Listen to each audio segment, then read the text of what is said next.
Okay. So the paper is on Universal Language Model Fine-Tuning for Text Classification. This had been published in ACM, and the authors are Jeremy Howard and Sebastian Ruder.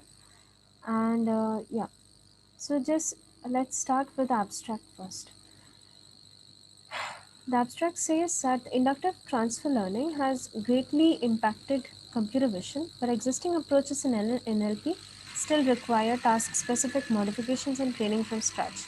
We propose the universal language model, which is ULM fit, an effective transfer learning method which can be applied for any task in NLP and introduce techniques which are key for fine tuning a language model. A method significantly outperforms the state of art on 6 text classification tasks, reducing an error by 18 to 94% on the majority of the datasets. Furthermore, with only 100 labeled examples, it matches the performance of training from scratch on 100x more data. Okay, so, in this paper, they are trying to say that they're trying to create an effective transfer learning model named as ULM Fit, so that it can be used in NLP, so that like in computer vision, so that we can use the data sets. Different We can use the same transfer learning model for different tasks, and not need to specialize the model or change it in some way, or change it in some way, so that we'll have in order to be able to use for other tasks. Okay.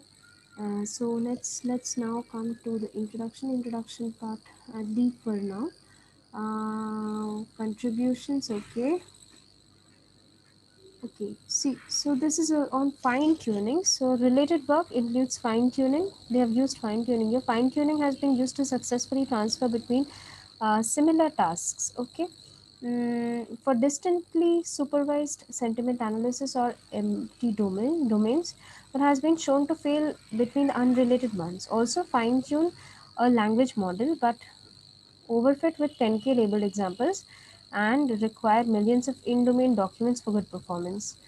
Okay. In contrast, Fit leverages the general domain pre-training and novel fine-tuning techniques to prevent overfitting, even with only 100 labeled examples, and achieves state-of-art results also on small data sets. Okay. So while fine-tuning, what happens? Fine-tuning might overfit. Fine-tuning means you'll have to see you have the model already, and that model which had been learned on a large data set. Okay. Now what you're doing is that you're just changing the input and the output, and you are training the model so that it gets specialized, or customized in order to work well with the task which you are trying. Okay. So in most cases, as they've said, that in most cases what happens, overfitting happens. Okay. But here, see, ULM fit, they've said that ULM fit has been able to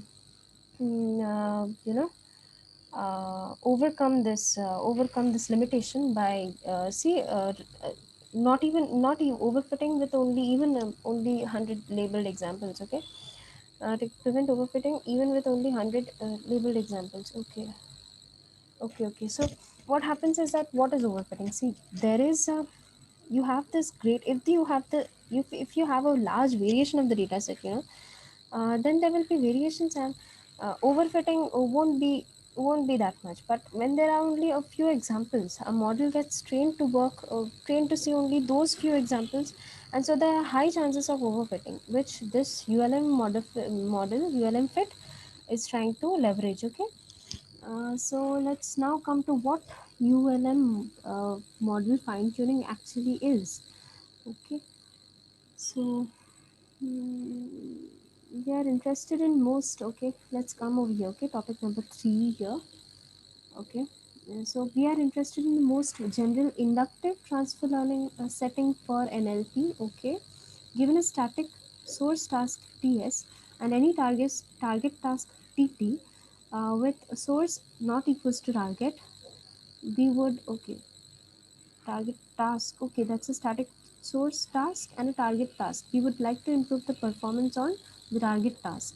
Language modeling can be seen as the ideal source task and a counterpart of ImageNet for NLP. Okay, it captures many facets of language relevant for downstream tasks such as long term dependencies, hierarchical relations, and sentiment. In contrast to tasks like MP, that is machine translation, and entailment, it provides data in near unlimited quantities for most domains and languages. Additionally, a pre-trained LM can easily adapt language model can be easily adapted to idiosyncrasies of a target, okay, idiosyncrasies of a target task, which we show significantly improves performance. Okay. Moreover, language modeling already is a key component of existing tasks like machine translation and dialogue modeling. Formally, the language modeling induces a hypothesis edge that should be useful for many other NLP tasks. We propose an ULM fit, which pre-trains a language model on a large general domain corpus and fine-tunes it on the target task using novel techniques. Okay. The method is universal in the sense that it meets these practical criteria. It works across the tasks varying in document size, number, label, and type. Okay, so there are existing models which are already being used for various tasks like hierarchical. Okay, hierarchical. What was that? I guess something like here, whatever we read, the tasks which are already being performed by the other model. See, their long-term dependencies, then hierarchical relations and sentiment, these are being extracted already. These are working quite successfully from the previous models as well. And what is ULMFit doing here? Pre-trains, ULMFit pre-trains the language model on a large general domain corpus and fine-tunes it on the target task using novel techniques. This method is universal in the sense that it meets a practical criteria, that is, it works across tasks varying in document size, number, label, and type. Okay, okay. So it works in tasks varying in document size is there, and they have the number and the label type. Okay, now it uses a single architecture and training process. Okay, and it requires no custom feature engineering or pre-processing. It does not require additional in-domain labels or documents. Okay, so they're trying to generalize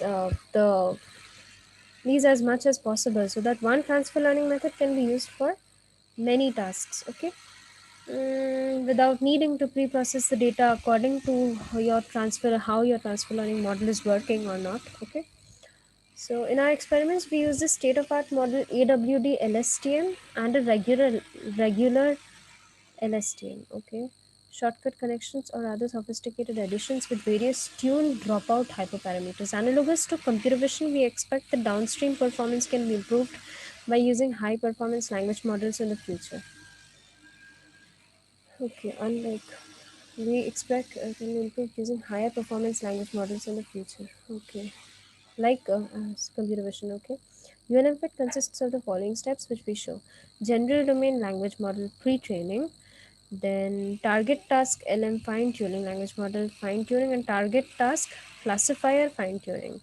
We discuss these in the following sections. Okay.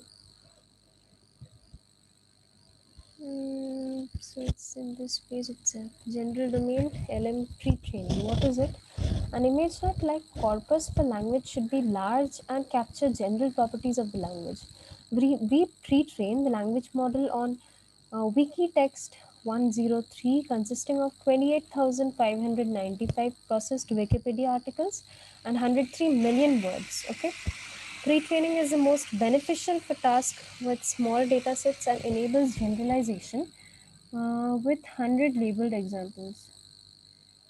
Okay, we leave the exploration of more diverse pre-training corpora to future work, but expect that they would boost performance while this stage is the most expensive. It only needs to be performed once and improves performance and convergence of downstream models. Okay, general domain language. Okay. So they are saying that pre-training is the most beneficial for tasks with small datasets and enables generalization with even 100 labeled examples. Okay. Like pre-training means whatever I am understanding from this is that They're trying to say that, for example, this will be just an example of this, maybe. So, like, we use those embeddings, the word embeddings, right? They are derived from the pre-trained model. So, what we get help from those, instead if we try to train the whole thing from the beginning, the model has no idea of what these words mean, and it learns the data, with the data that it has. Okay, so if we have those pre-trained embeddings, or weights or something, the model already has an idea of those words, and so further training required, or further processing required will be less. That is what I understand. Okay, target task LM fine tuning, that is language model fine tuning. No matter how diverse the general domain data used for pre-training is, the data of the target task will likely come from a different distribution. We thus fine-tune the LM data and of the target task. Given a pre-trained general domain LM, the stage converges faster, as it only needs to adapt to the idiosyncrasies of the target data, no matter how diverse. Let me read this again once more. Okay, sorry. So they're saying that no matter how diverse the general domain data used for pre-training is, the data of the target task will likely come from a different distribution. Okay. We thus fine-tune the element on the data of the target task. Language model, we'll have to fine-tune it on the target task.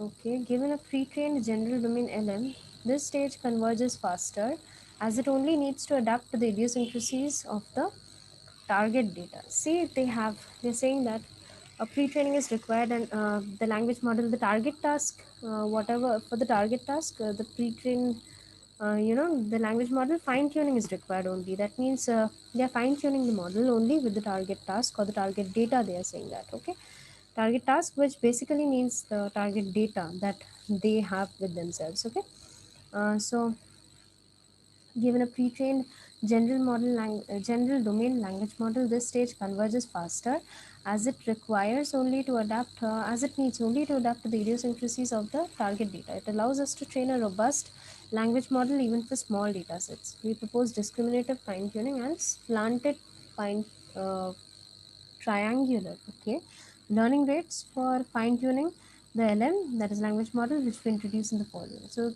first they're pre-training the model that they have. Okay, and they mention that with just okay, they have pre-trained on a quite large data set. Okay, see, 103 million words were there. Okay, and after that, this is quite normal, means quite uh, similar to how transfer learning generally works. Okay, there is nothing much different. At least I can't understand anything now. As different layers capture different types of information. Discriminative fine tuning. Okay, let's see what's there down. After that, maybe we'll come back. Okay, target task classifier fine tuning, on cat pooling, bidirectional language model, graphical and pooling experiments. Okay, okay, text classification, DPTT. Use with back propagation to enable gradient propagation. Okay, it's classification. They have tried on the various tasks. So let's see what's new, and maybe I suppose there is something new in these things. These two parts. I don't know. I will understand this or not totally, but let's just start reading. Okay, discriminative fine tuning. As different layers capture different types of information, they should be fine-tuned to different extents. To this end, we propose a novel fine-tuning method. Okay, so this is new. Discriminative fine-tuning. See, they've said that they've proposed a novel fine-tuning method. Okay, instead of using the same learning rate for all the layers of the model, discriminative fine-tuning allows us to tune each layer with the different learning rates. Okay. Okay, so the learning rate keeps changing at each layer. Okay. For context, the regular stochastic gradient descent update of a model's parameter theta at time t looks like the following. Okay, like this, where eta is the learning rate and this is the gradient with regard to the model's objective function. For discriminative fine tuning, we split the parameters theta into L dimensions, okay, where theta L consists of contains the parameters of the model and the lth layer, and the L is the number of layers of the small lth layer, and where L is the number of layers of the model. Okay. Similarly, we obtain eta, where eta is the learning rate for the lth layer. Okay. For each layer, see the formula for changing the the gradient. I suppose that is different. Okay, they're not using the same eta or same uh, theta for any of the layers. Okay, everything is different.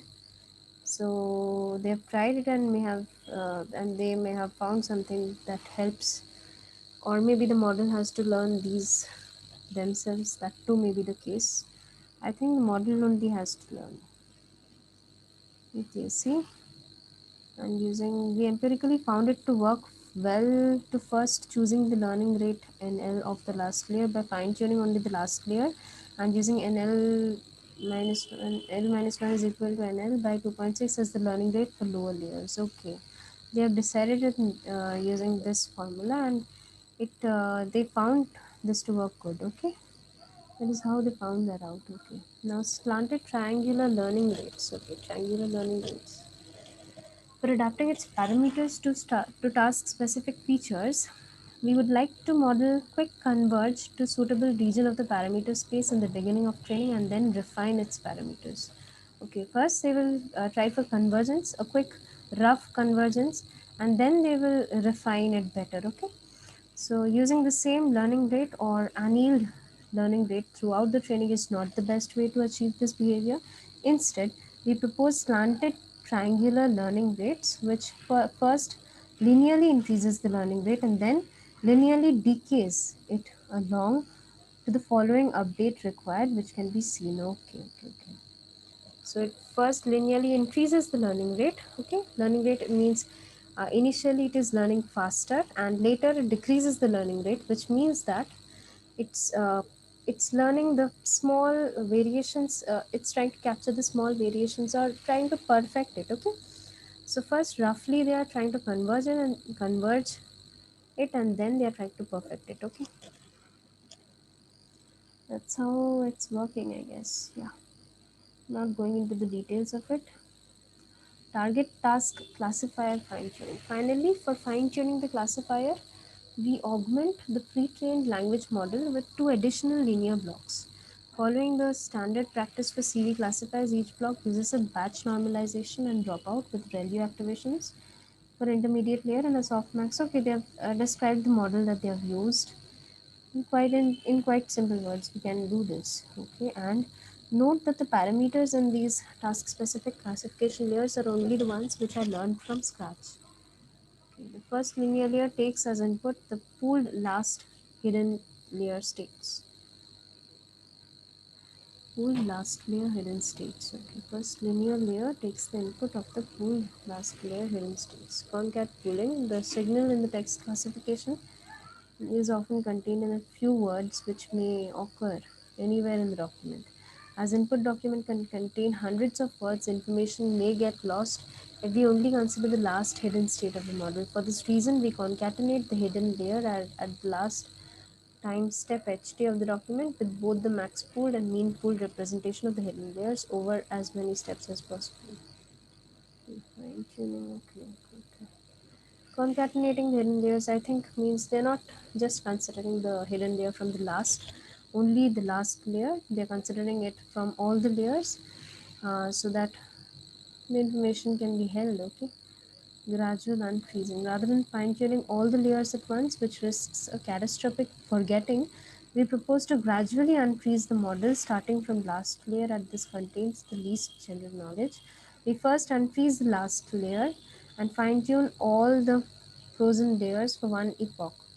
Okay, we then unfreeze the next lower layer and repeat until we fine tune all the layers until convergence at the last iteration. This is similar to chain thought. Okay. Okay, just they are freezing means freezing all the weights from all other layers. They are just unfreezing the last layer and training that last layer.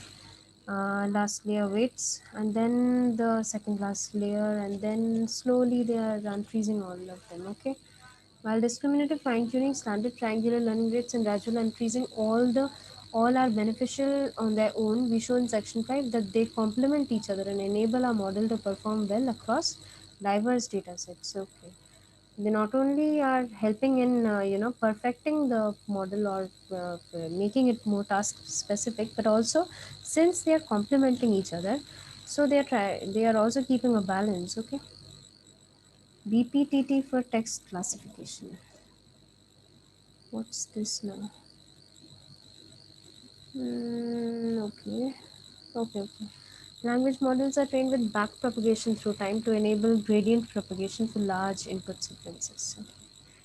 In order to make fine-tuning a classifier for large documents feasible, we propose BPTT for the text classification. We divide the document into fixed length batches of size B. At the beginning of each batch, the model is initialized with the final state of the previous batch. Okay. We keep in track the hidden states for mean and max pooling.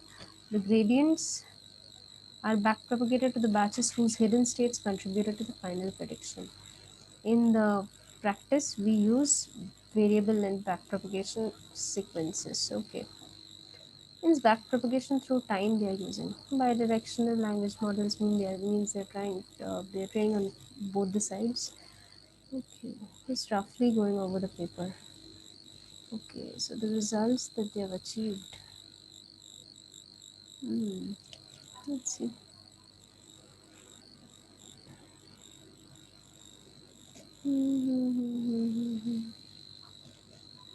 Supervised and semi-supervised versus training from scratch with various training examples of IMDb. Okay. Validation.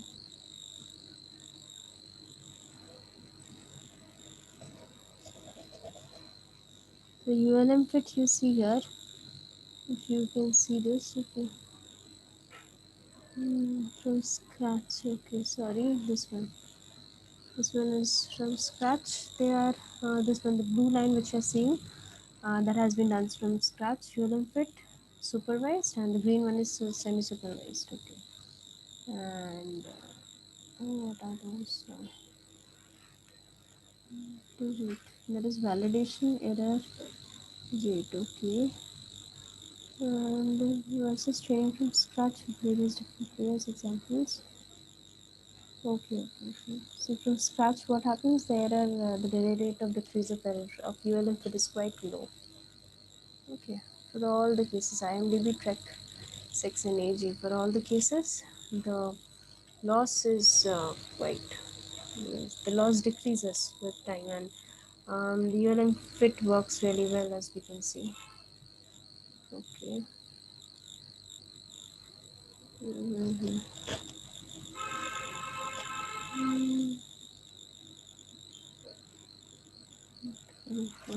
Okay.